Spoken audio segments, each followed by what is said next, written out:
Guys আমার নানা বলছে একটা ভালো একটা গল্প শোনা বলছে, চলো নানার কাছে। নানা সেই কি গল্প শোনা বলছিলা? একটা কচ্ছপ থাকে আর একটা হ্যাঁ শিয়াল থাকে। হ্যাঁ দিয়ে এই কচ্ছপে আর শিয়ালে রাউন্ড দেয়া দিয়ে কই, হ্যাঁ দিয়ে হ্যাঁ কোনটা কে আগে দিয়ে দিবে? শিয়াল জিতবে।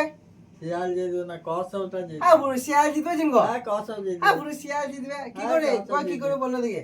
বুড়ো কোথায় করে? দইতে দইতে যাই শিয়ালটা ঘুমিয়ে যাবে, হ্যাঁ দিয়ে ঘুমিয়ে যাবার কচ্ছপটা আগে নিয়ে নেবে ই দিয়ে আর শিয়ালটা ঘুমিয়েই থাকবে। ঘুমিয়ে থাকবে। হ্যাঁ আর ওই কচ্ছপ তখন জিতে যাবে। বুড়ো আগে জানো তো, বুড়ো কি করে জানো তুমি? বুড়ো তাড়াতাড়ি শোনাও। হ্যাঁ দিয়ে সে ঘুমিয়ে থাকবে আর সে আগে নিয়ে নেবে। জিতে গেলো তাদের জিতে গেল। বুড়ো তো কি করে? তার একটা গল্প শোনাও।